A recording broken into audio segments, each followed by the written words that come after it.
The August heat clung to my skin like a second layer as I pushed through the service entrance of Celestino's, my worn sneakers silent against the polished marble floors. 6 months I'd been working here, and I still felt like an imposter every time I walked into the dining room. The scent hit me first, always the same combination of expensive wine, fresh herbs, and old money. I'd learned to breathe through my mouth during my shifts, trying not to think about how a single meal here cost more than my monthly rent. Luciana. Marco's voice cut through the kitchen chaos, sharp with his usual disapproval. You're 10 minutes late. Again. I swallowed the excuse about the subway delay, about the elderly woman who'd collapsed on the platform and how I'd waited with her until the paramedics arrived. Marco wouldn't care. He never cared about the reasons, only the results. I'm sorry. It won't happen again. It better not. His eyes, cold and calculating, swept over my appearance. Fix your hair. You look like you've been running through the streets. This is Celestino's, not some diner in Queens. I nodded and ducked into the staff bathroom, staring at my reflection in the mirror. Dark circles shadowed my hazel eyes, testament to another sleepless night in my 4th-floor walk-up, where the neighbors' fights bled through paper-thin walls. My honey-blonde hair had indeed come loose from its required bun, wisps sticking to my damp forehead. 26 years old, I thought, securing the pins with practiced efficiency. This wasn't supposed to be my life.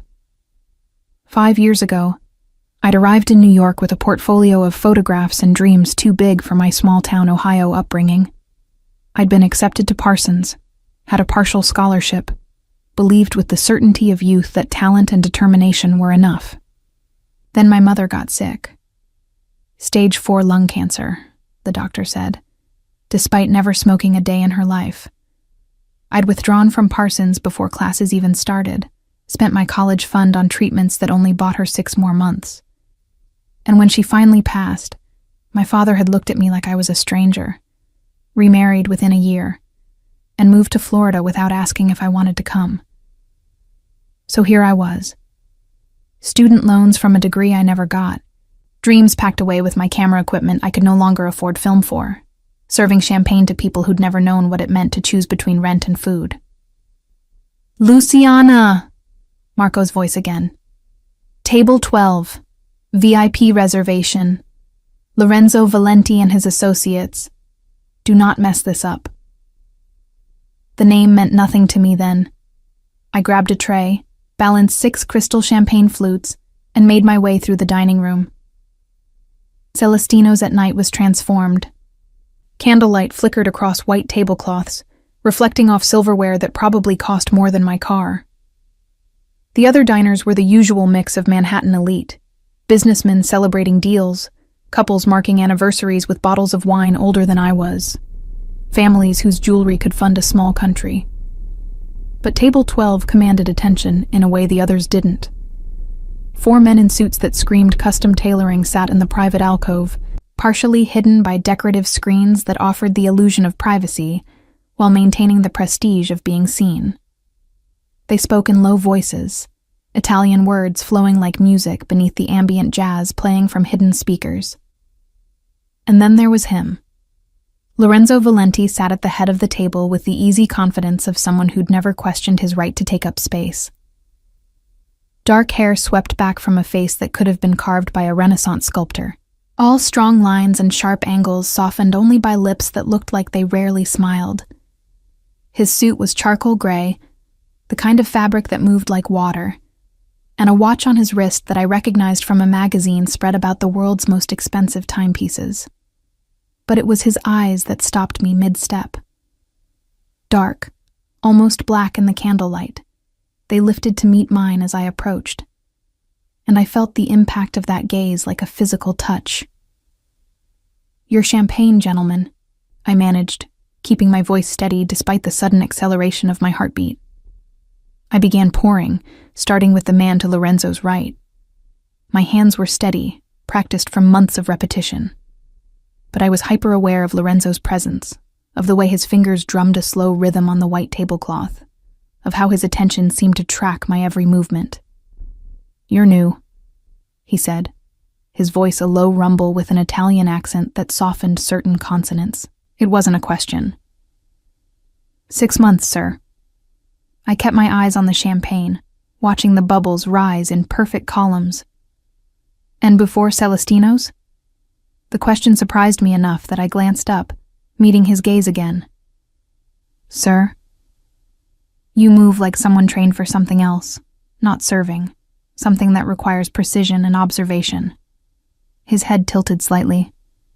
"Photography, perhaps? Or art?" My hands trembled just for a second, but enough that I nearly overfilled his glass. How could he possibly know that? "I don't know what you mean, sir."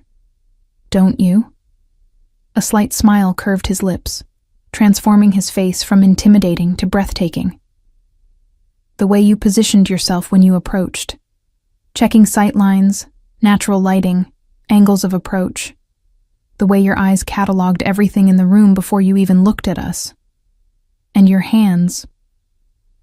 He gestured to where I held the bottle. "You're not gripping it like someone who carries trays for a living. You're holding it like you'd hold a camera.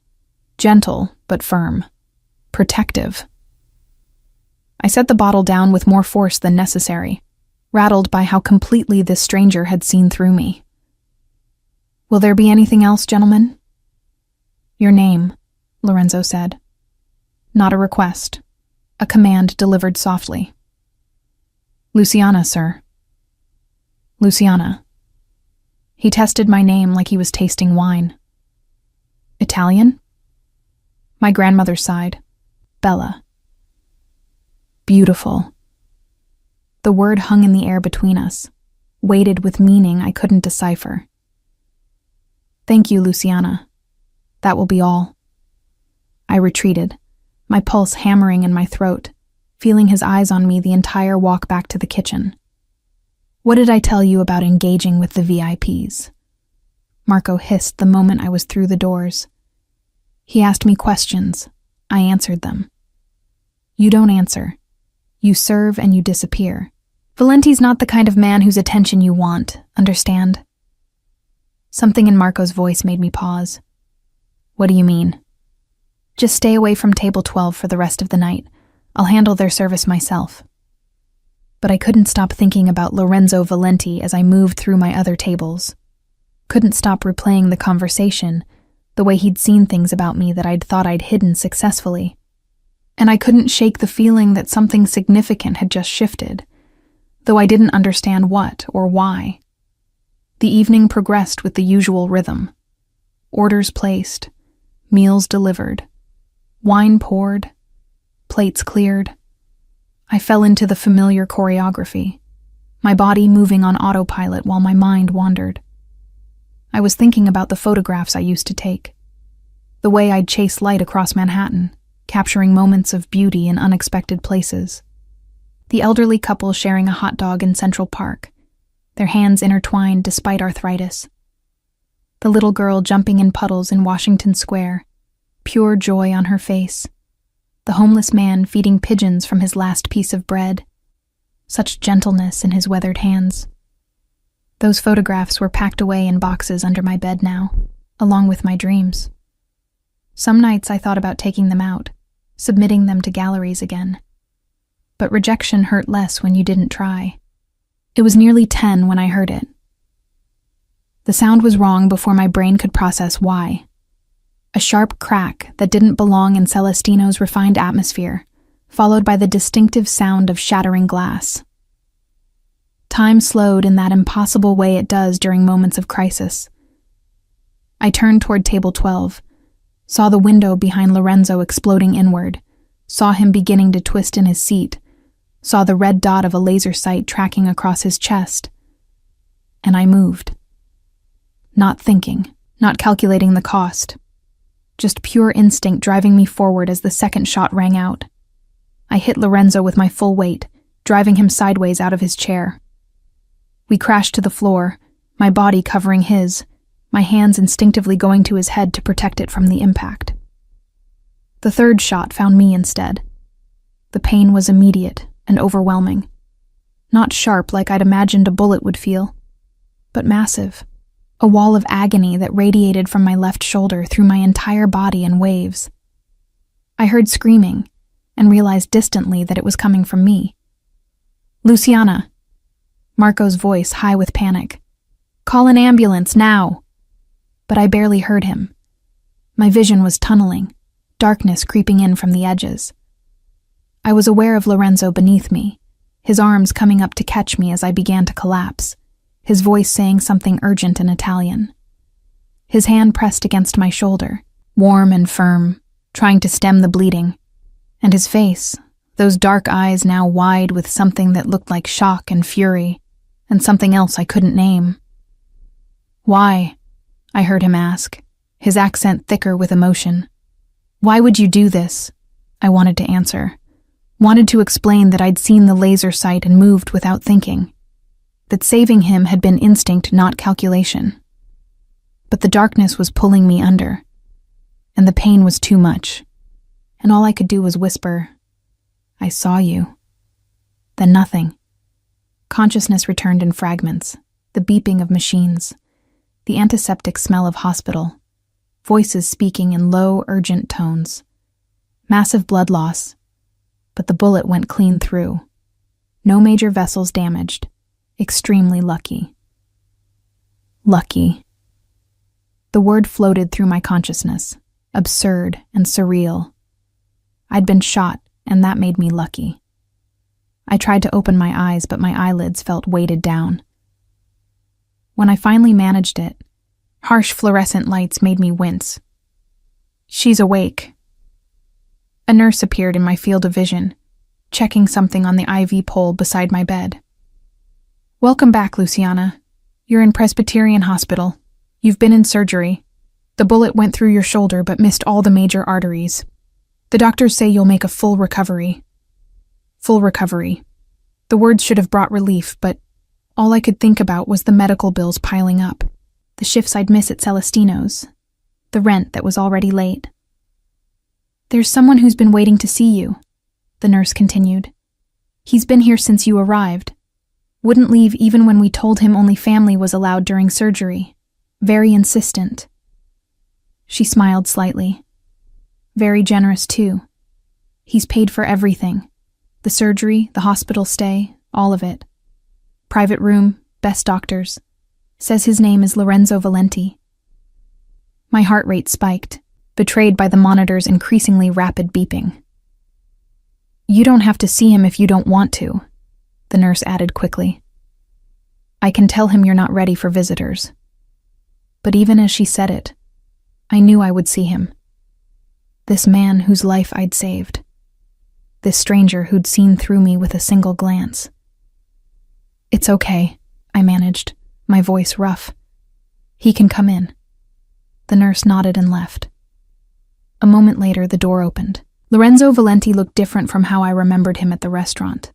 His perfect suit was gone, replaced by a white dress shirt, with the sleeves rolled up to his elbows and dark trousers. His hair was disheveled, as though he'd been running his hands through it repeatedly. Dark stubble shadowed his jaw, and there were smudges of exhaustion under his eyes. But it was his expression as he approached my bed that made my breath catch. Raw emotion flickered across his face before he controlled it. Something between guilt and wonder, and a possessiveness that should have frightened me but didn't. "Luciana," he said, my name on his lips like a prayer. He pulled a chair close to my bed and sat, leaning forward with his elbows on his knees. "How are you feeling?" "Like I got shot," I said, then wondered if joking was appropriate. The nurse said I'll recover, that I was lucky. Lucky. The word came out bitter. "You took a bullet meant for me." "That's not luck, Piccola. That's sacrifice. That's bravery beyond anything I've ever witnessed." "I'm not brave. I just reacted. Without thinking of the cost, without calculating the benefit. You saw a stranger in danger and threw yourself in front of death." His dark eyes held mine with unsettling intensity. "Do you understand how rare that is? How extraordinary?" I didn't know what to say. Nothing about what I'd done felt extraordinary. I'd seen the laser sight, seen him about to die, and moved. Simple as that. The hospital bills, I started, suddenly remembering. My insurance barely covered routine checkups. Taken care of, Lorenzo interrupted. Everything. The surgery, the private room, the specialists, the medications, the follow-up care. All of it. I can't let you do that. I can't afford to pay you back, but I'll find a way. You saved my life, Luciana. His voice was firm but gentle, and he reached out slowly, giving me time to pull away, before taking my hand in his. His fingers were warm, calloused in unexpected places. You put yourself between me and death. That creates a debt I can never truly repay. And I won't insult what you did by letting you worry about money while you heal. But I don't even know you, I whispered. Then let me remedy that. He settled back in the chair, but didn't release my hand. My name is Lorenzo Dante Valenti. I'm 34 years old. I was born in Naples, but came to America when I was 10. My father built an empire here, and when he died 8 years ago, I inherited it. I have businesses throughout the city, some legitimate, some less so. I'm not a good man by most standards, Luciana, but I'm an honest one, at least with you. The admission should have frightened me, should have made me pull my hand away and demand he leave. But there was something in his eyes, a vulnerability beneath the power that kept me silent. I don't have friends, he continued. I have associates, allies, employees, people who stay close because of what I can do for them or what I might do to them if they leave. My world is built on transactions and fear and carefully maintained control. He paused. And then you threw yourself in front of a bullet for me. Not because you knew who I was, not because you wanted something from me, just because you saw someone about to die and couldn't let it happen. Anyone would have done the same, I said, though I wasn't sure that was true. No. His thumb traced a gentle pattern across my knuckles. They wouldn't. Most people would have run, screamed, hidden, done anything except put themselves in harm's way for a stranger. His eyes held mine. You're extraordinary, Luciana, and now you're mine to protect. Whether you accept that or not, you're under my protection for as long as I draw breath. The possessiveness in his words should have alarmed me, but exhaustion and pain medication were making everything feel distant, dreamlike. Rest now, Lorenzo said softly, releasing my hand and standing. I'll be back tomorrow to check on you. You don't have to. I want to. He moved toward the door, then paused and looked back. The men who tried to kill me, Luciana, they saw you save me. They know your face now, which means you're not safe. Not until I find them and eliminate the threat. His voice went cold. But I promise you this. No one will touch you. You have my word, and my word is the most valuable thing I possess. He left before I could process what he'd said, leaving me alone with machines that beeped steadily and a truth I couldn't escape. I'd saved Lorenzo Valenti's life, and in doing so, I'd bound myself to him in ways I was only beginning to understand. Outside my window, the city lights glittered like scattered diamonds. Somewhere out there, people wanted Lorenzo dead. And now, by extension, they wanted me dead too. I should have been terrified. Should have been planning my escape the moment I was well enough to run. But all I could think about was the way Lorenzo had looked at me. Like I was precious. Like I mattered. Like I was something worth protecting at any cost. And God help me. Part of me wanted that protection. Wanted to be seen the way he saw me. Wanted to matter to someone again after years of being invisible. The pain medication pulled me under into restless sleep, filled with dark eyes and the sound of shattering glass, and the weight of impossible choices. When I woke hours later, there was a photograph on my bedside table. One of mine, I realized with shock. The elderly couple in Central Park.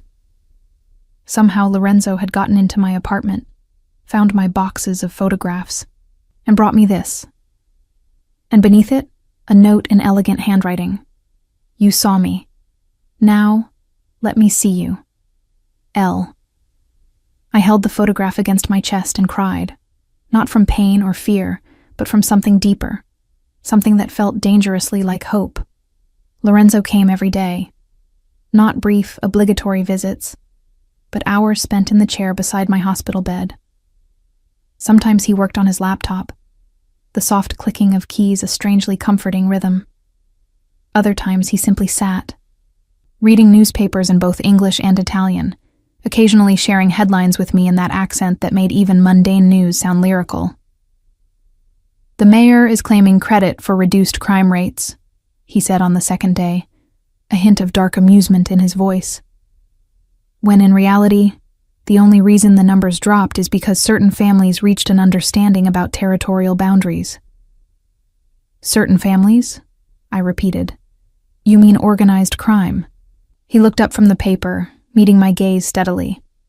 I mean businesses that operate outside the legal framework but serve necessary functions within the city's ecosystem.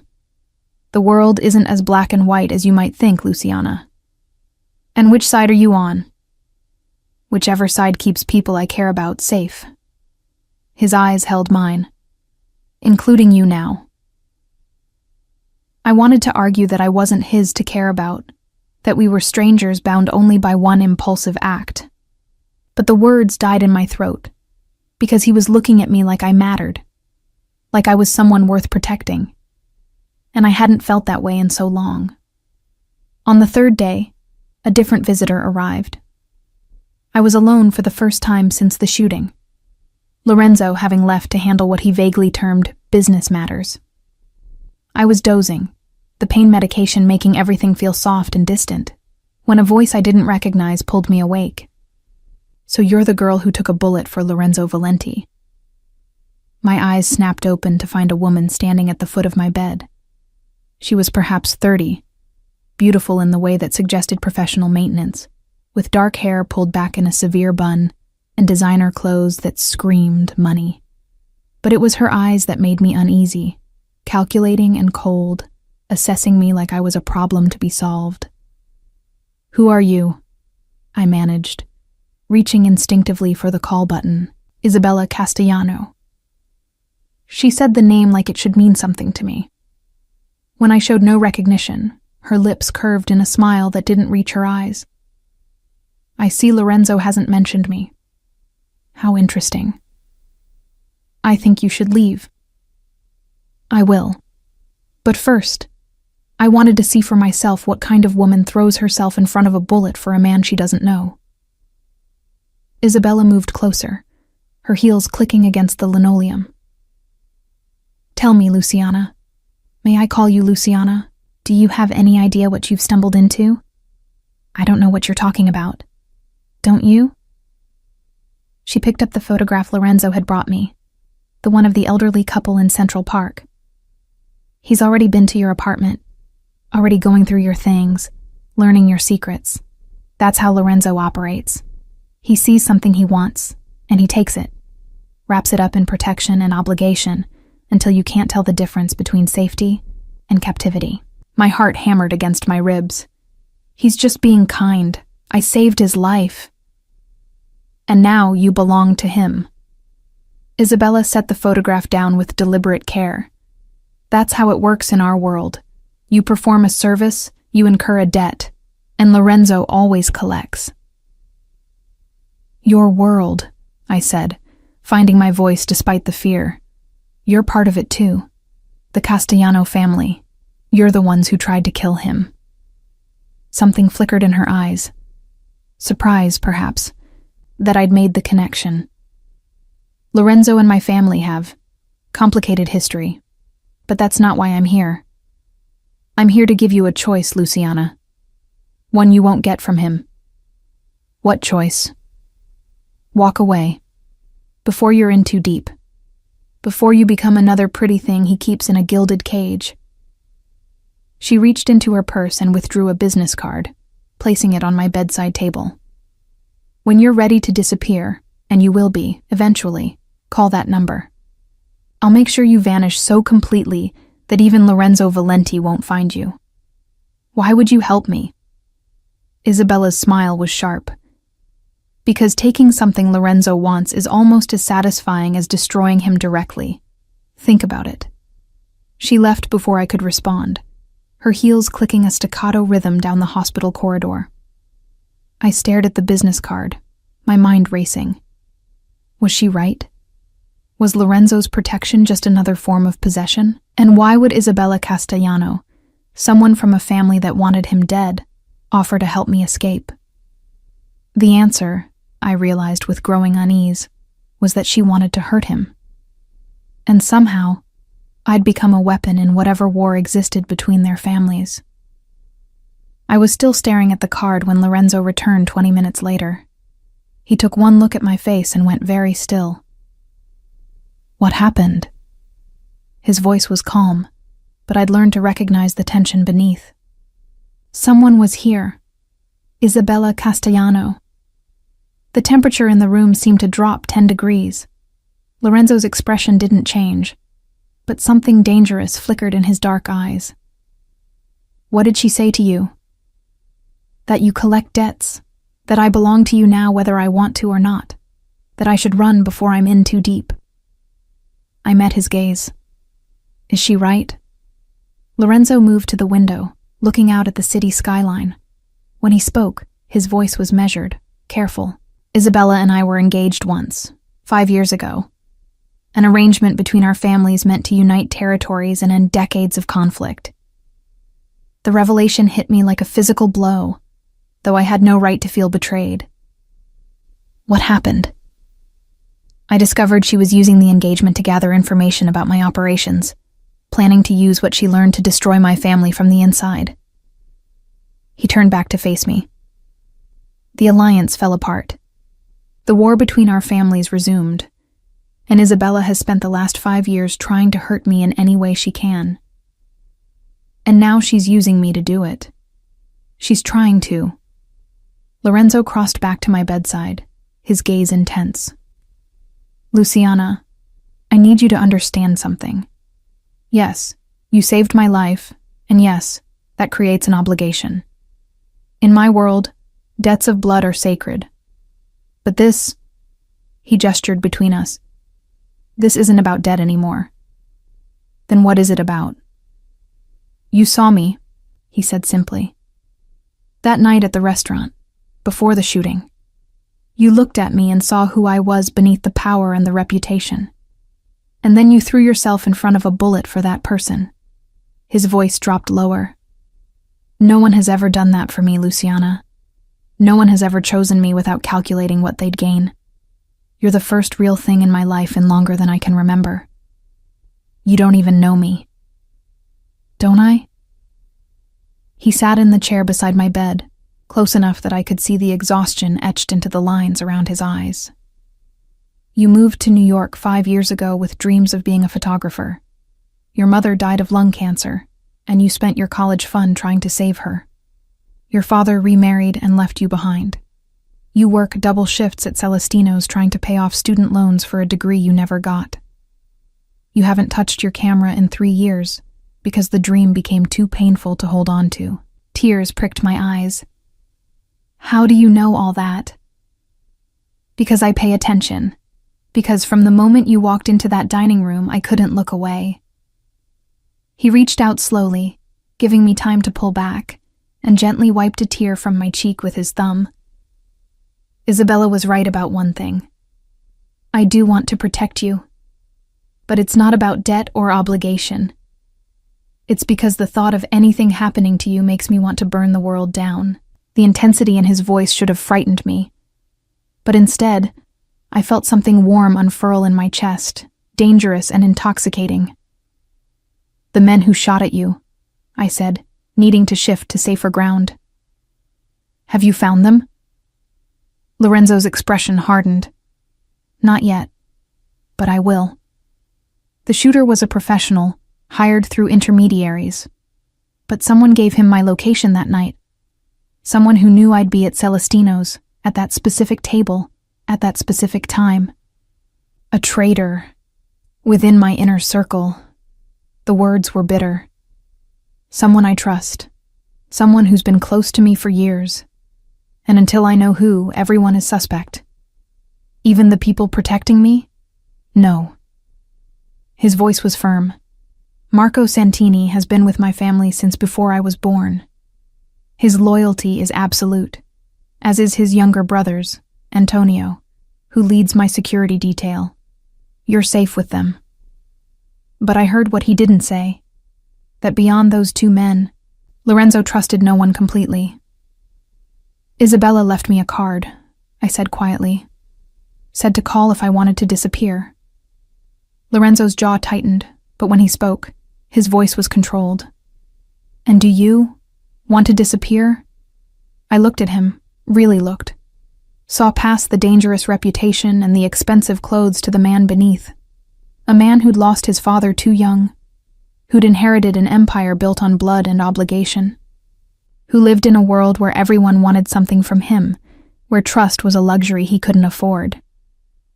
A man who'd spent hours sitting beside my hospital bed for no reason, except that he wanted to. No, I heard myself say. I don't want to disappear. Something in Lorenzo's expression softened, vulnerability flickering across his face before he controlled it. Then you'll let me protect you? Let me move you somewhere safe while you recover? You're home, I said, remembering his earlier offer. You mentioned a guest wing. Yes, complete privacy, your own space. But with security that Isabella and whoever wants me dead can't penetrate. He paused. I won't lie to you, Luciana. Having you in my home is selfish. I want you where I can see you, where I know you're safe. But the choice is yours. It always will be. The choice is yours. When was the last time someone had given me a real choice? Not just the illusion of one, but genuine agency? Okay, I said. I'll come to your home. But Lorenzo... I waited until he met my eyes. I need you to promise me something. Anything. Don't lie to me. Not about the danger I'm in. Not about who you are or what you do. I'd rather face hard truths than comforting lies. For a long moment, he was silent. Then he extended his hand.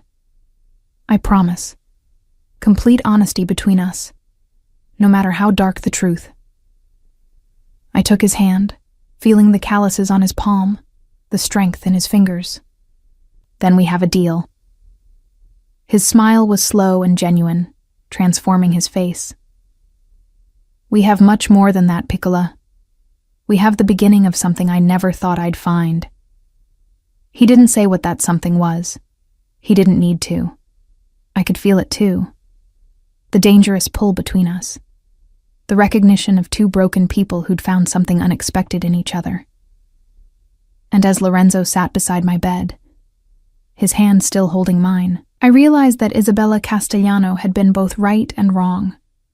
Right that Lorenzo wanted to protect me, that he'd wrapped that protection around me like chains, but wrong about the captivity.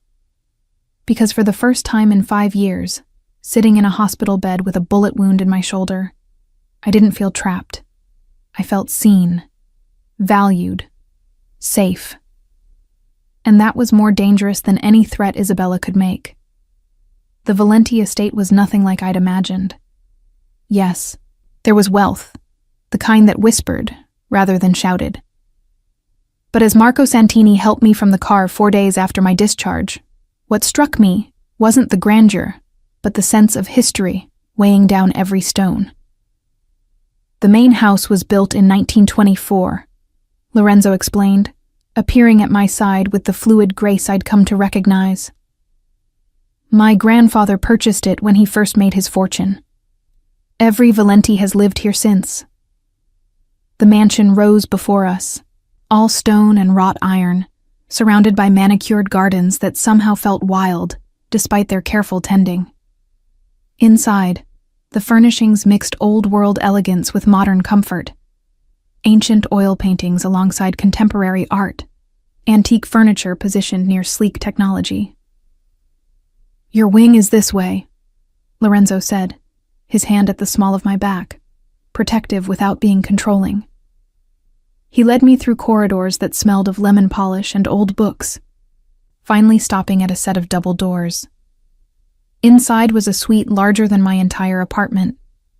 A bedroom with a 4-poster bed, a sitting room with floor-to-ceiling windows overlooking the gardens, and a bathroom with a tub deep enough to swim in.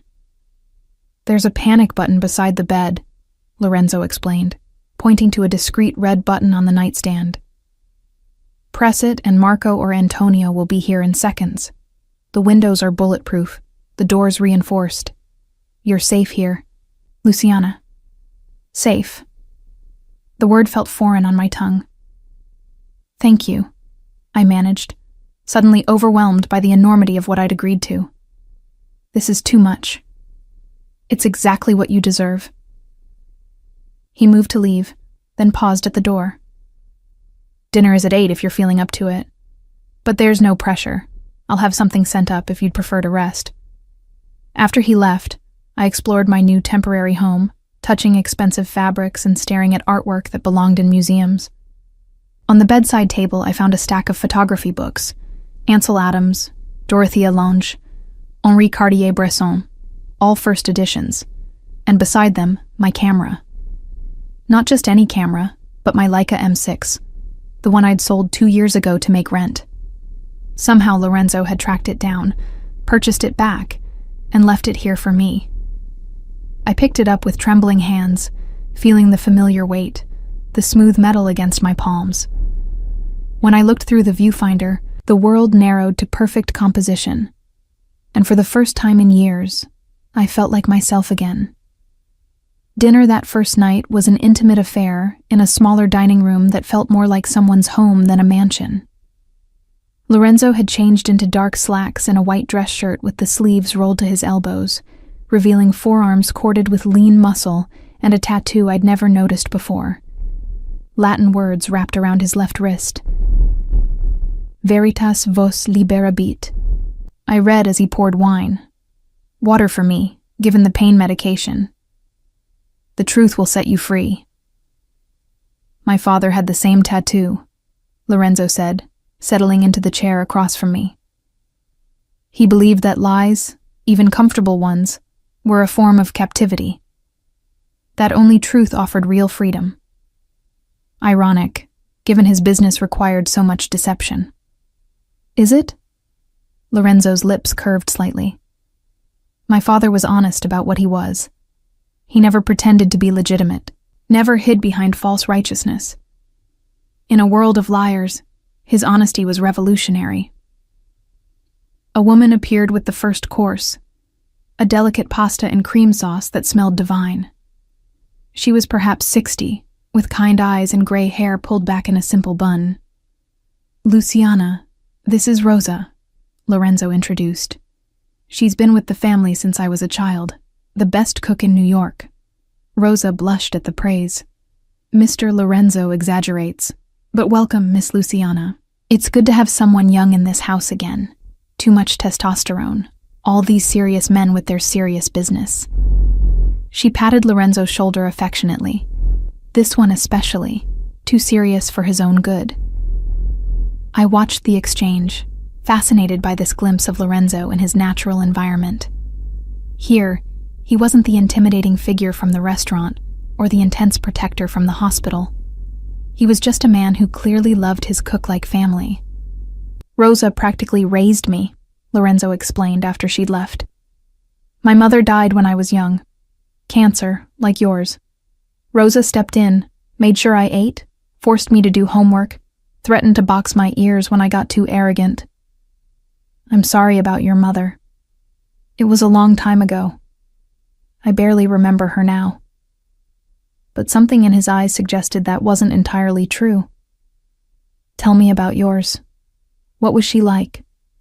And somehow, Over pasta and candlelight, I found myself talking about my mother in a way I hadn't in years. About her laugh that could fill a room. About how she'd encouraged my photography even when my father thought it impractical.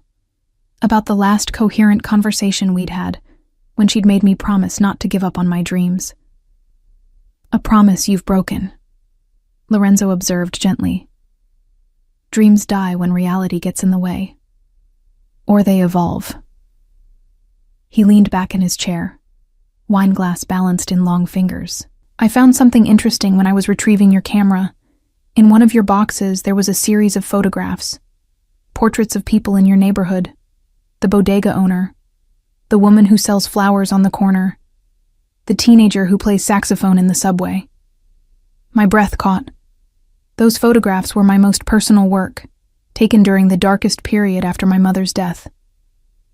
They were extraordinary, Luciana. Raw and real, and full of such humanity. His dark eyes held mine. That's not a dead dream. That's a living talent waiting to be used again. I can't afford... What if money wasn't an obstacle? He cut me off gently. What if you had unlimited resources, all the time you needed, and complete freedom? What would you photograph? The question hung in the air between us. What would I photograph?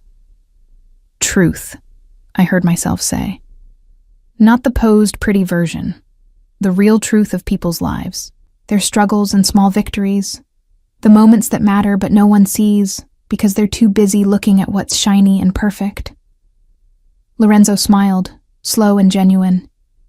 Then do it. Stay here as long as you need to recover. Use that time to photograph whatever calls to you. I'll cover all your expenses, all your needs. Consider it payment for saving my life. That's too much. It's not nearly enough. He leaned forward, intensity returning to his gaze. Luciana, you gave me my life back. Let me give you your dreams back. Fair trade. Before I could respond, Antonio appeared in the doorway, his expression grim. Boss, we have a situation.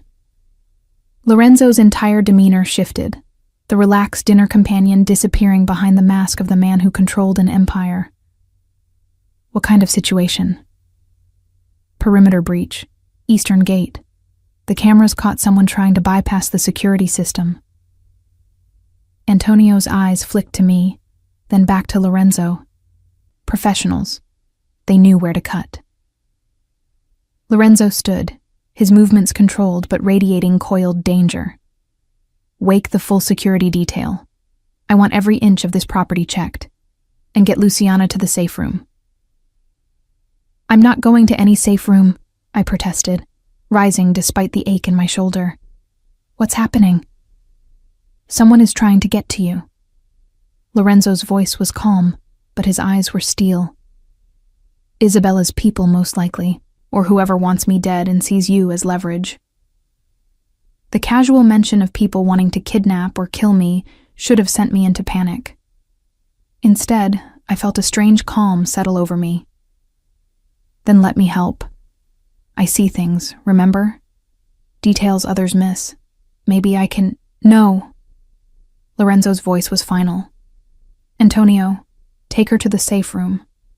Marco and I will handle the perimeter. Lorenzo. He crossed to me in 2 strides, his hands framing my face with surprising gentleness, despite the urgency of the moment. Please, Luciana. I can't focus on finding these people if I'm worried about protecting you. Let Antonio take you somewhere I know you're safe. The vulnerability in his eyes undid my protest. Okay, but you come back. You promise me you come back. Always. He pressed a kiss to my forehead, brief but intense. I will always come back to you.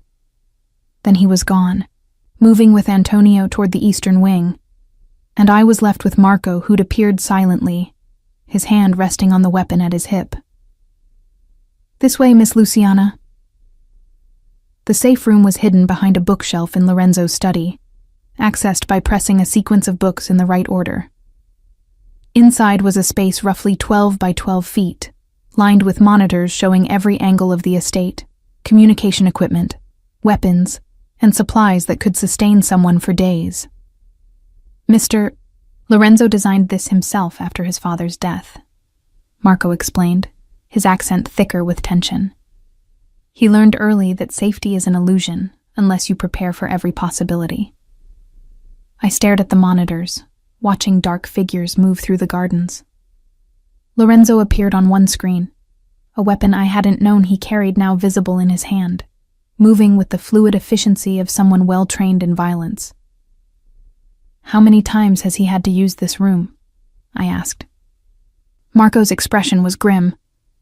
More than any man should have to. This life, Miss Luciana, it comes with a price. People want what the Valentis have built. Power, territory, respect. They'll do anything to take it, including killing anyone who gets in their way. Including that, yes. We watched in tense silence as Lorenzo and his men swept the grounds. I counted 8 security personnel, all moving with military precision, all armed, all clearly willing to kill or die for the man who employed them. What had I gotten myself into? But even as the thought formed, I knew the answer. I'd gotten myself into Lorenzo Valenti's life. And sitting in his safe room, watching him hunt threats in his garden, I realized something terrifying. I didn't want to leave. Not because I was scared of whoever wanted me dead. Not because I needed his protection or his money or his gifts. But because when Lorenzo Valenti looked at me, I felt seen in a way I'd never experienced before. He didn't want me for what I could give him, or who I could be. He wanted me for exactly who I was. Broken dreams, student debt, and all. And that was worth risking everything for. The monitors showed Lorenzo and Antonio converging on the eastern wall where a rope still dangled. They were speaking urgently, Lorenzo's face hard with fury. Then his phone rang. Even through the monitors, I could see his expression change as he answered. Could see the shock, then rage, then something that looked like grief flash across his features. He spoke briefly, then ended the call and turned to Antonio, saying something that made his security chief's face go pale. Marco's radio crackled. Bring her to the study. Now. We found something. The walk back through the mansion felt endless. Lorenzo was waiting in his study, his white shirt now smudged with dirt, his carefully controlled mask cracked just enough that I could see the rage simmering beneath. What happened? I asked. They didn't come to take you. His voice was flat, emotionless in a way that was more terrifying than anger. They came to leave a message. He handed me a photograph and my blood turned to ice. It was me, asleep in my hospital bed. The angle suggested it had been taken from inside the room, not through the window. Someone had been standing right beside me while I slept, vulnerable and unaware.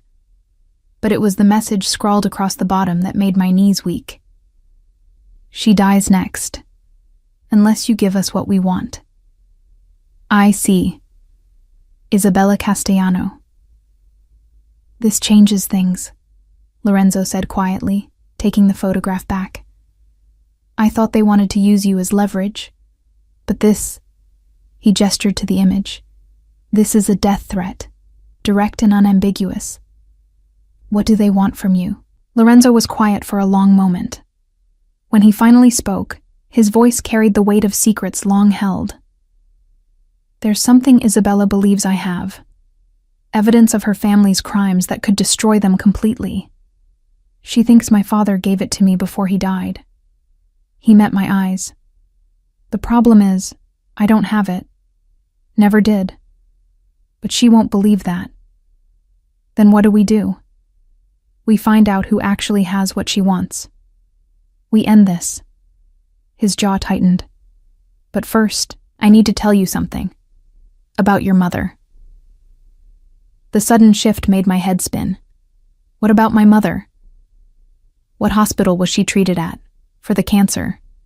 Mount Sinai. Why? Lorenzo pulled up something on his computer, turned the screen toward me. It was a billing record, my mother's billing record, and at the bottom, under additional insurance provider, was a name that made my heart stop. Valenti Medical Foundation. My father ran a charity, Lorenzo explained, paid medical bills for families who couldn't afford treatment. He believed, his voice cracked slightly, he believed that no one should watch someone they love die because they couldn't pay for care. Your mother was one of the people he helped. I stared at the screen, my mind reeling. That's impossible. We never applied for any charity. The bills were covered by some anonymous donor. My father. Lorenzo's dark eyes held mine. He had people who identified families in need. Your mother's case was flagged. He paid for her treatment, Luciana. 6 months of care, experimental treatments, everything. He gave your mother 6 more months of life. Tears streamed down my face. Why are you telling me this? Because our connection goes deeper than one bullet, deeper than coincidence. He moved closer, his voice rough with emotion. My father saved your mother, and years later, without knowing it, you saved his son. Some might call that fate. I call it impossible, I whispered. I call it destiny. His hands framed my face, thumbs wiping away my tears. You were meant to be in my life, Luciana. Everything that brought you to that restaurant, to that moment, it all led here. To us. He kissed me then, and it wasn't gentle. It was desperate and claiming and full of all the words we hadn't said. I kissed him back with equal fervor, my good hand fisting in his shirt, pulling him closer despite my injured shoulder, despite every logical reason this was a terrible idea. When we finally broke apart, both breathing hard, Lorenzo rested his forehead against mine. Stay with me, he breathed. Not because you're afraid, not because you need protection. Stay because you want this, want us. I shouldn't want this, I whispered. You're dangerous. Your world is dangerous. I should run as far and fast as I can. But you won't. No. I met his dark eyes, saw my own desire reflected back. I won't. His smile was beautiful and terrible. Then you're mine, Piccola, and I'll burn down anyone who tries to take you from me. Outside, sirens wailed in the distance. Isabella's people had been caught, would be dealt with in ways I probably didn't want to know about. But inside Lorenzo's study, wrapped in his arms, I felt safer than I'd ever felt in my life. Even knowing that safety was an illusion. Even knowing that loving Lorenzo Valenti meant walking into fire, I chose to stay anyway. 3 weeks passed in Lorenzo's estate, and I fell into a rhythm I hadn't expected to find comforting. Mornings I spent photographing the gardens, capturing the way light filtered through ancient oak trees, how dew clung to rose petals like diamonds. The staff became my subjects. Rosa kneading bread with flour-dusted hands, Marco standing sentinel at the gates, Antonio laughing at some private joke with the younger guards. Afternoons belonged to healing. My shoulder ached less each day, the scar tissue forming in angry pink lines that Lorenzo traced with gentle fingers during the evenings we spent together. Because the evenings, those belonged to us. We talked for hours in his study, sharing stories from childhoods that had shaped us in different ways. He told me about his father's iron discipline, the lessons in strategy disguised as chess games, the moment at 16 when he'd realized the family business wasn't import-export, but something far darker. Did you ever think about leaving? I asked one night, curled in the leather chair across from his desk while he worked through paperwork. Every day, he admitted, signing something with a flourish. But legacy isn't something you abandon. It's woven into who you are. My father built this empire from nothing. Walking away would dishonor his memory, even if staying means living with constant danger. Lorenzo looked up, his dark eyes finding mine. The danger doesn't bother me anymore. I've made peace with the fact that someone might kill me tomorrow. He paused. What terrifies me now is that they might hurt you to get to me." The vulnerability in his voice made my chest tight. "I'm not going anywhere." "You say that now. But Luciana, this life—" He gestured vaguely, encompassing the mansion, the guards, the whole dangerous world he inhabited. "It takes pieces of you, slowly at first, then all at once. I don't want you to wake up one day and realize you've lost yourself trying to survive in my shadow." I stood and crossed to him, ignoring the twinge in my shoulder. "Then keep me in the light. Keep seeing me the way you did that first night. Don't let me disappear." He pulled me into his lap, careful of my injury, and kissed me with a tenderness that made tears prick my eyes. "Impossible. You're all I see anymore." But even as I melted into his embrace, I couldn't shake the feeling that something was coming. Some shift in the fragile peace we'd built. The shift came 3 days later, in the form of a phone call that changed everything. I was in the garden, photographing a butterfly that had landed on Rosa's roses when Lorenzo appeared. One look at his face told me something was catastrophically wrong. "What happened?" "My cousin Matteo." His voice was flat, controlled in a way that meant he was barely holding himself together. "He was found an hour ago, shot 3 times in his own home." The camera nearly slipped from my hands. "Is he alive?" "Barely." Lorenzo's jaw tightened. "He managed to call for help before he lost consciousness.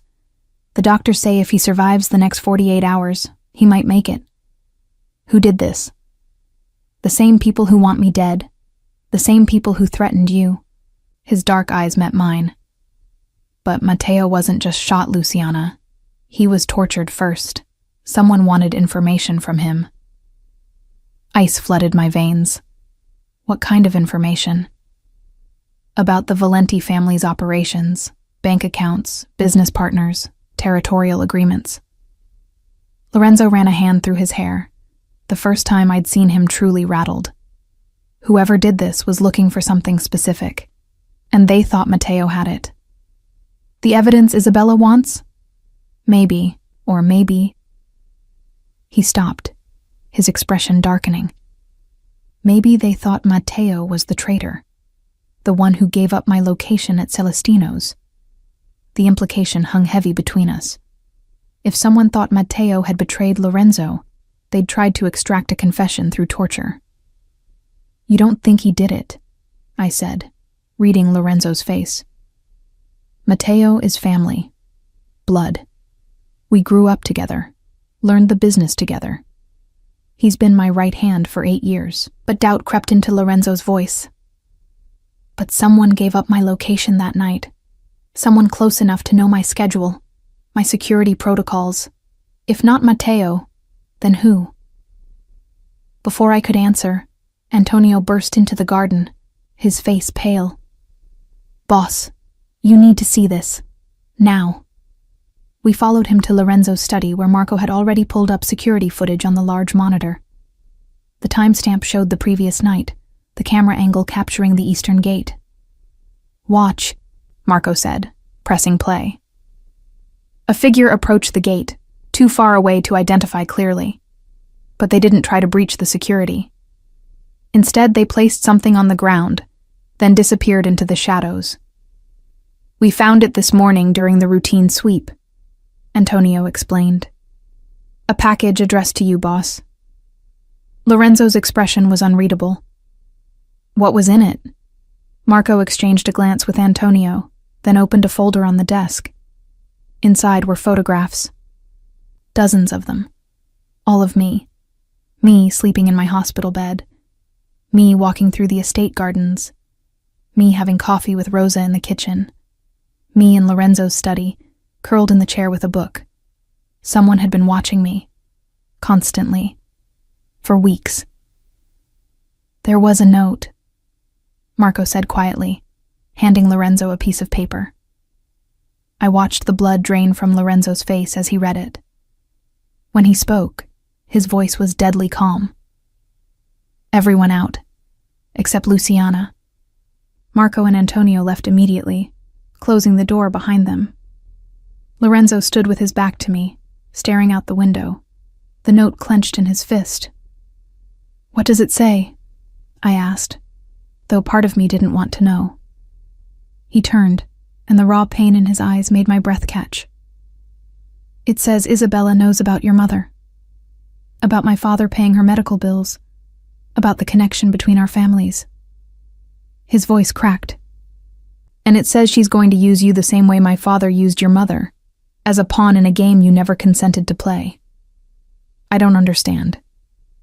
My father's charity wasn't charity, Luciana." Lorenzo's words were bitter. It was leverage. He helped families in need, yes. But he also kept records. Used those connections when he needed favors, information, cooperation. Your mother's medical bills? Those came with strings attached. The floor seemed to tilt beneath me. "What kind of strings?" "Your father worked as an accountant for a company my father wanted information about. He gave up that information in exchange for your mother's care." Lorenzo met my eyes. "I'm sorry, Luciana. I'm so fucking sorry. My father saved your mother's life, but he did it to control your father. And now Isabella wants to use that same pattern against me. She wants to control you to control me." I sank into a chair, my mind reeling. Everything I'd believed about my mother's treatment, the mysterious donor who'd paid for everything, it had all been manipulation. My father's strange distance after her death suddenly made horrible sense. He'd been ashamed, compromised. "Why didn't you tell me?" I whispered. "Because I was afraid of this, of you looking at me the way you are now." Lorenzo's voice broke. "Like I'm exactly what everyone says I am. Like I'm my father's son, using people's pain as leverage. Are you?" The question hung between us, sharp and cutting. Lorenzo crossed to me, dropping to his knees so we were eye level. "I don't want to be. God, Luciana, I don't want to be anything like him. But I'm terrified that it's inevitable. That this life, this legacy, it corrupts everything it touches."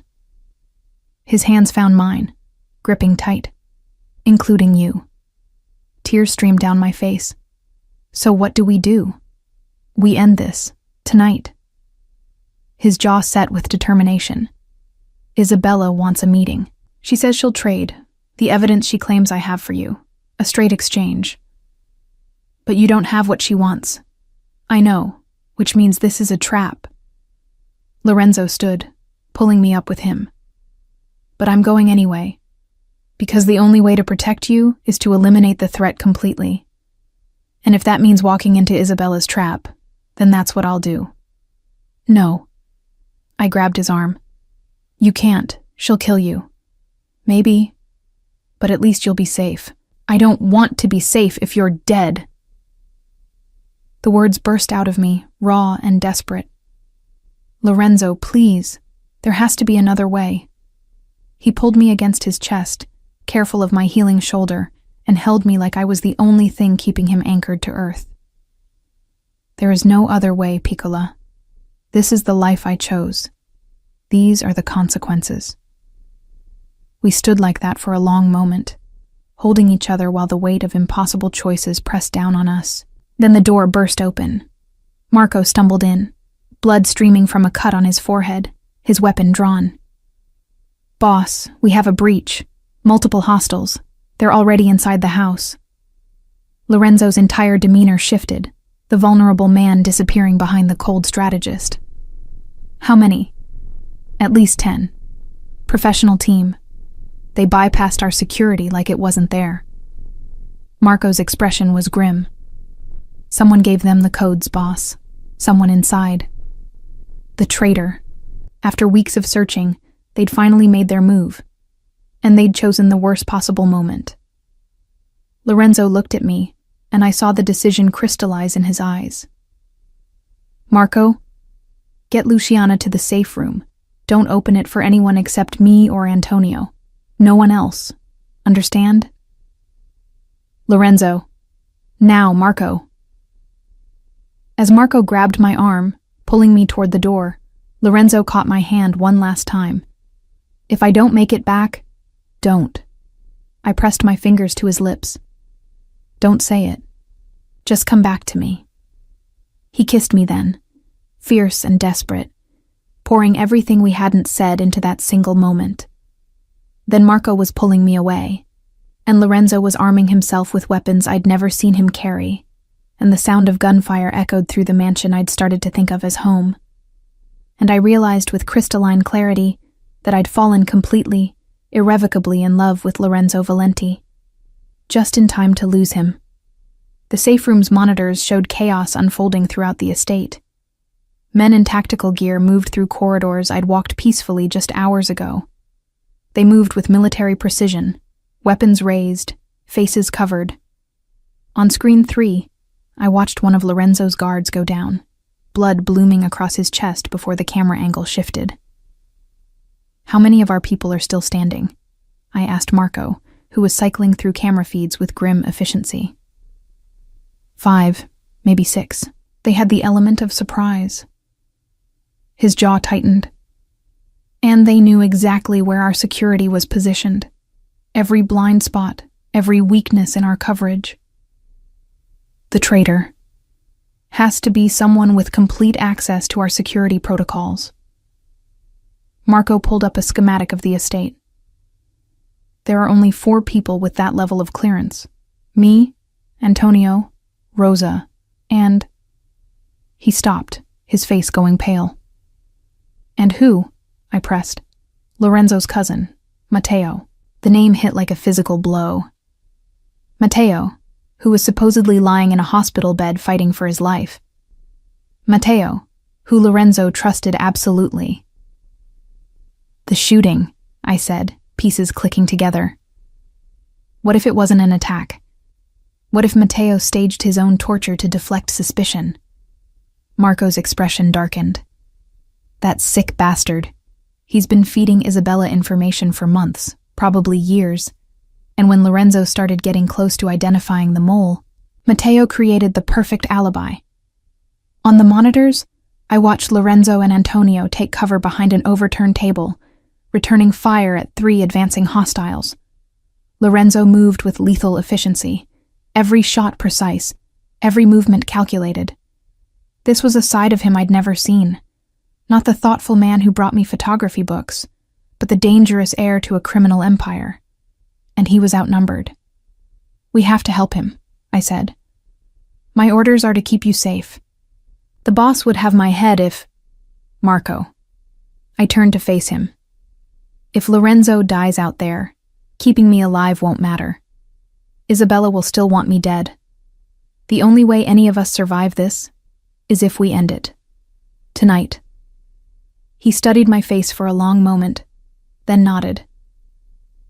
Rosa keeps a gun in the kitchen. She's former Italian Special Forces, believe it or not. If we can reach her, we'll have a better chance.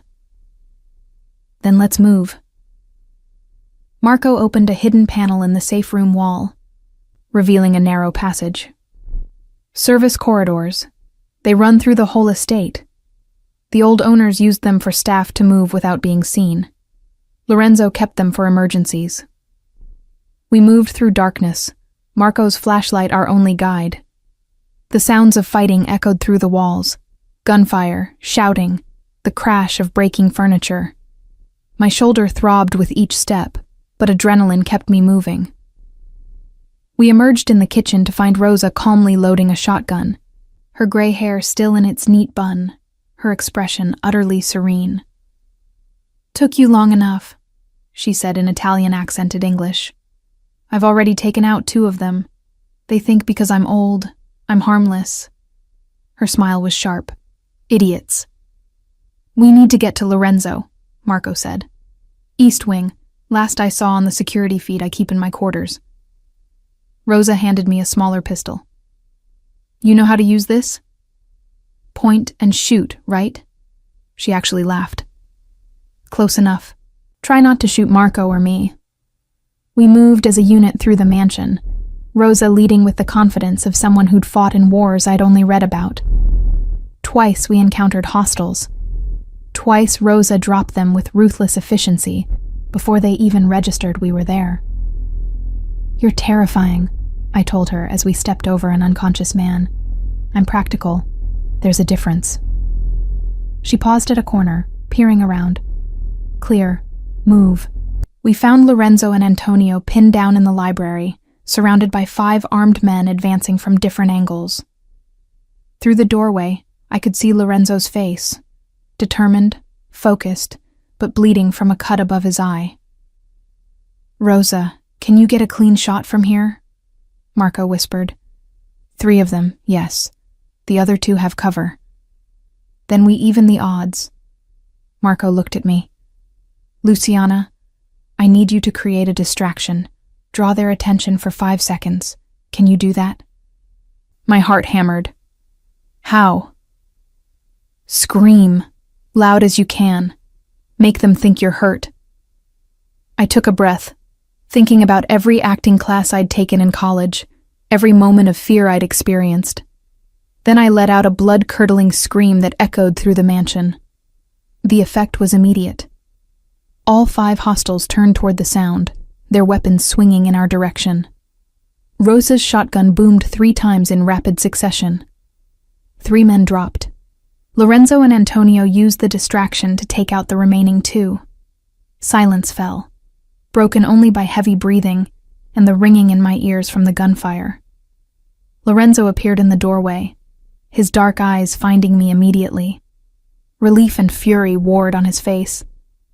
"What the hell are you doing out of the safe room?" "Saving your life, apparently." I stepped over an unconscious hostile. "You're welcome." He crossed to me in 3 strides, his hands framing my face, checking for injuries. "You could have been killed. So could you. We're even." Something shifted in his expression, anger giving way to something softer, more vulnerable. He kissed me hard, desperate, tasting of blood and gunpowder and relief. "Don't ever scare me like that again," he breathed against my lips. "Then don't make me watch you die on a security monitor." Antonio cleared his throat. "Boss, we need to move. There could be more of them." "How many did we neutralize?" Lorenzo asked, his arm coming around my waist, protective even now. 11 total. But Isabella wouldn't send everyone. She's too smart for that. Marco's expression was grim. "She'll have a backup plan." As if summoned by her name, Lorenzo's phone rang. He answered, putting it on speaker. "Lorenzo." Isabella's voice, smooth and cold. "I see you survived my little gift. I'm impressed. What do you want, Isabella?" "The same thing I've always wanted. What your father stole from my family. The evidence that could destroy us." She paused. "But I'm willing to negotiate now, because I have something you want too." Lorenzo's arm tightened around me. "I'm listening. Come to the old warehouse on Pier 47, alone. Bring what I want, and I'll tell you which of your trusted inner circle has been working for me all these years." Her laugh was cruel.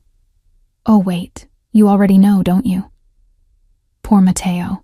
Such a good actor. Did you really believe someone tortured him? He did that to himself, Lorenzo. Cut his own flesh, shot himself twice in non-vital areas, all to maintain his cover. Rage flickered across Lorenzo's face. "If you've heard him, he's here with me, alive and well and ready to watch you die. Come alone, Lorenzo, or I start sending pieces of your dear cousin back to you." The line went dead. Lorenzo stood very still, his face carved from stone. When he spoke, his voice was eerily calm. "She's bluffing. Matteo betrayed me. Why would she threaten him?" "Because she knows you," I said quietly. "She knows you'd sacrifice yourself even for someone who betrayed you, because that's who you are." He looked at me, and I saw the truth in his eyes. He was going to walk into that warehouse knowing it was a trap, knowing Isabella would kill him, because it was the only way to end this. No, I said firmly. You're not doing this alone. Luciana, I saved your life once already tonight. I'm not stopping now. I met his dark eyes steadily. We end this together, or not at all. For a long moment he studied my face. Then he turned to Antonio. Get the men. Everyone still standing. We're going to Pier 47. Boss, she said, come alone. And I'm going to, with an army hidden in the shadows. Lorenzo's smile was cold. Isabella wants to play games? Let's show her what happens when you threaten a Valenti. He looked at me, his expression softening. But you stay here, with Rosa and Marco. Please, Luciana. This is the one thing I'm asking you not to argue about. Lorenzo, please. His voice broke on the word. I can't focus on ending this if I'm terrified of losing you. Let me do what I need to do. Then I'll come back to you. I promise. I wanted to argue, wanted to insist on standing beside him. But I saw the fear beneath his determination, the way his hands trembled slightly as they held mine. Okay, I whispered. But if you're not back in 2 hours, I'm coming after you. He kissed me again, soft and lingering, like he was memorizing the taste of me. 2 hours. I'll be back in 1. Then he was gone, taking Antonio and the remaining security team with him, leaving me in Rosa's capable hands while he walked into almost certain death. And all I could do was wait, and pray that the man I loved would keep his promise to return. I lasted 45 minutes before breaking my promise. Rosa was cleaning her shotgun at the kitchen table, Marco pacing by the windows, when I stood abruptly. I can't just sit here waiting to find out if he's alive or dead. Miss Luciana, Marco started. No. I grabbed my camera from where I'd left it on the counter. Lorenzo is walking into a trap. Isabella expects him alone or with obvious backup. She won't expect someone with a camera who can document everything from a distance. Rosa looked up, her weathered face thoughtful. The girl has a point. What good are we here if the boss dies at Pier 47? Marco's jaw tightened. He'll have my head if anything happens to her. Then make sure nothing happens to me. I met his eyes. Please, Marco. I need to do this. I need to be there. He studied me for a long moment, then nodded. Rosa, you're with us. We stay in the shadows. We document everything. And at the first sign of real danger, we get Miss Luciana out. Agreed? Agreed. We took an unmarked car from the garage, Marco driving like he was auditioning for a racing team. The city blurred past, Manhattan giving way to the industrial waterfront where Pier 47 sat like a rotting corpse against the East River. The warehouse was exactly what I expected from a location chosen for murder. Crumbling brick, broken windows, darkness punctuated only by streetlights that flickered unreliably. Lorenzo's team will be positioned around the perimeter, Marco explained as we parked 3 blocks away. We go in through the south entrance, stay high and hidden. Your camera has zoom? Professional grade. I can shoot from anywhere. We moved through shadows, Rosa covering our backs with the ease of someone who'd done this 1,000 times before. The warehouse had a catwalk 20 feet up that ran the length of the building. Perfect vantage point. From there, I could see everything. Lorenzo stood in the center of the warehouse floor, alone as promised, hands visible and empty. Around him, positioned in the rafters and behind crates, I counted at least 12 of his men. Hidden, but there. And across from Lorenzo, Isabella Castellano stood with 10 armed guards, her dark hair pulled back severely, her expression triumphant. And beside her, Matteo. But something was wrong. Matteo's hands were bound, his face battered and bruised in ways that looked fresh, real, not self-inflicted. Isabella, Lorenzo's voice echoed through the warehouse. I'm here, as requested, alone. Hardly. Isabella gestured to the shadows. Your men are competent, Lorenzo, but not invisible. I count 13 of them. Would you like me to point out their positions? Lorenzo's expression didn't change. Then we both know this isn't a fair negotiation. What do you really want, Isabella? I told you. The evidence your father had. The documents that prove my family's involvement in... She paused, smiling cruelly. Well, let's just say activities that would interest federal prosecutors. I don't have them. I never did. Liar. Isabella's hand moved in a sharp gesture, and one of her men struck Matteo across the face. Your cousin was very forthcoming before you arrived. He confirmed your father gave you everything before he died. Every secret, every piece of leverage, including what I need. I watched through my camera lens, photographing everything, when Matteo raised his head. Even from this distance, I could see the desperation in his eyes as he looked at Lorenzo. She's insane, Lorenzo, Matteo croaked. I never betrayed you. She took me from the hospital, tried to force me to give up information I don't have. But I told her nothing. I swear on my life, cousin. I told her nothing. The raw honesty in his voice made something click in my mind. I zoomed in on Isabella's face, catching the micro-expression of fury that flickered across her features when Matteo spoke. She was lying about Matteo being the traitor. But why? If Matteo didn't betray me, Lorenzo said slowly, then who gave you my location at Celestino's? Who's been feeding you information? Does it matter? Isabella's smile was sharp. Give me what I want, Lorenzo, and maybe I'll tell you before I kill you both. You're going to kill us anyway. True, but I can make it quick, or I can make it last days. She nodded to her men. Your choice. I was so focused on photographing Isabella that I almost missed it. A subtle shift in the shadows to her left. One of her guards adjusting his position, his face briefly visible in the dim light. Antonio, Lorenzo's head of security. The man who'd been with him for 8 years, who knew every security protocol, every safe house, every vulnerability. The real traitor. My hands shook as I zoomed in, capturing his face, the way his weapon was pointed not at Lorenzo, but at the other guards, positioned perfectly to take them all out. I had to warn Lorenzo, but my phone was on silent in my pocket, and I was too far away to shout without giving away our position and getting us all killed. Then I remembered. Lorenzo had given me something the week before, a pendant on a thin chain, beautiful and delicate. It has a panic button, he'd explained, hidden in the clasp. Press it and every phone my security team carries will vibrate 3 times, our signal for immediate danger. I'd thought it was paranoid. Now I grabbed it from beneath my shirt and pressed. Below, I saw Lorenzo's hand move subtly to his pocket as his phone vibrated.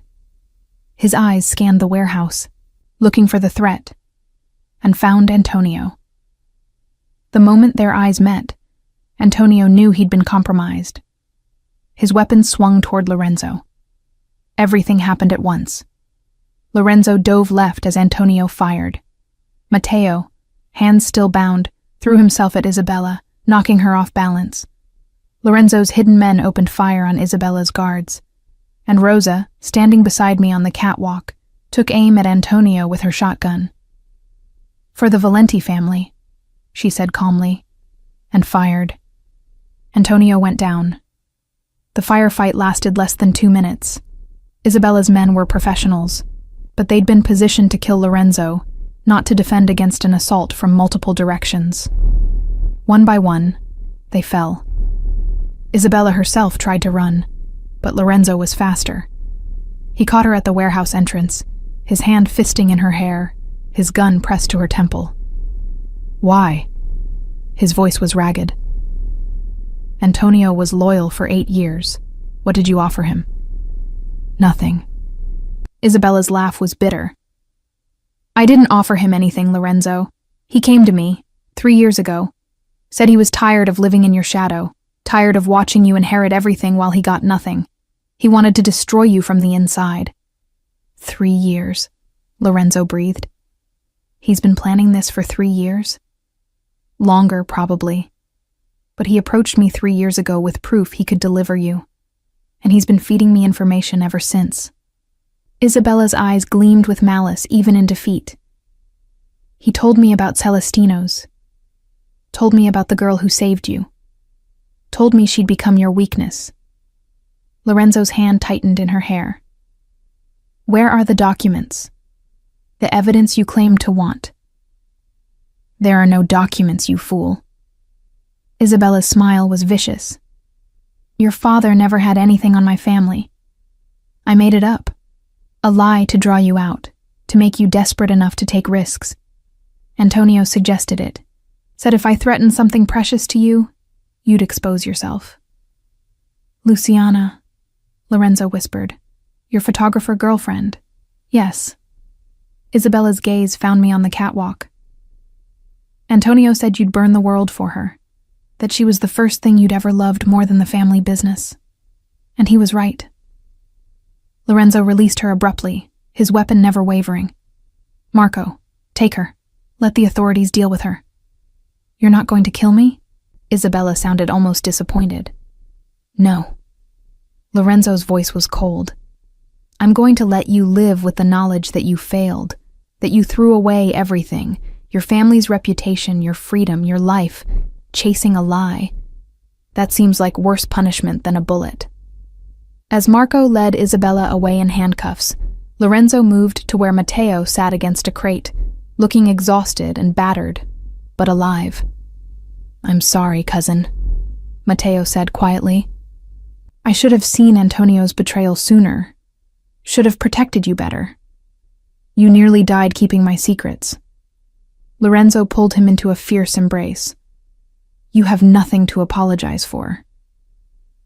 I climbed down from the catwalk, Rosa beside me, my camera full of evidence that would put Isabella away for life. Lorenzo saw me, and something in his expression cracked. Relief and love and residual fear all mixed together. He crossed to me in long strides and pulled me against his chest, holding me like he'd never let go. You pressed the panic button, he said into my hair. You saved us. Again. I saw Antonio, saw him positioning to take out your men. I pulled back enough to look at his face. I couldn't let him kill you. You weren't supposed to be here at all. I know. I'm terrible at following orders. I traced the cut above his eye gently. Get used to it. His laugh was shaky, exhausted. I love you, Luciana. I should have said it before. Should have told you the moment I realized it. I love you more than I've ever loved anything or anyone. Tears streamed down my face. I love you too, even though you're dangerous and complicated and your life is insane. Especially because of that? Maybe. I smiled through tears. Take me home, Lorenzo. Our home. 6 months later, I stood in a gallery in Chelsea, surrounded by my photographs. The exhibition was titled Truth and Shadows, a collection documenting the hidden world I'd discovered through Lorenzo. Not the violence or the crime, but the people. Rosa kneading bread. Marco standing guard as the sun rose. Lorenzo himself, caught in a moment of vulnerability, staring out his office window with an expression of profound loneliness I'd captured weeks before we'd fallen in love. And in the center, the photograph that had started everything, the elderly couple in Central Park, their hands intertwined despite arthritis and age and everything life had thrown at them. It's beautiful, Lorenzo said, appearing at my side in the dark suit he wore for formal occasions. You've captured something true, something real. I learned from the best. I touched the scar on my shoulder, visible above the neckline of my dress. Your father's tattoo. The truth will set you free. I finally understand what it means. Tell me. It means being honest about who we are, what we've done, what we need. I turned to face him. I needed to save you that night at Celestino's. Not because I knew you, but because I knew myself. I couldn't watch someone die without trying to help. That's my truth. And mine, Lorenzo said quietly, is that I needed you to save me. Not just from the bullet. From a life where everything was transaction and nothing was real. You gave me something worth protecting beyond the family business. Worth living for beyond obligation. He pulled a small velvet box from his pocket, and my breath caught. Luciana Reyes. He opened the box to reveal a ring.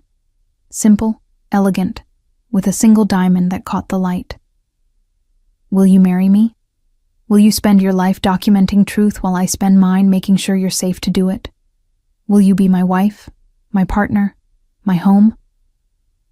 I looked at this dangerous, beautiful man who'd seen me when I was invisible, who'd given me back my dreams, who'd shown me that love wasn't about safety or certainty, but about choosing someone and being chosen in return. Yes, I whispered. Yes to all of it. He slid the ring onto my finger and kissed me as applause erupted around us. Our friends, our found family, celebrating a love story that had started with a bullet and led to this moment. A story of truth in shadows, of being seen and choosing to stay. Of two broken people who'd found each other in the worst possible moment and discovered that sometimes the worst moments lead to the best endings. Lorenzo Valenti had claimed me that night at Celestino's, whether he'd meant to or not, and I'd claimed him right back.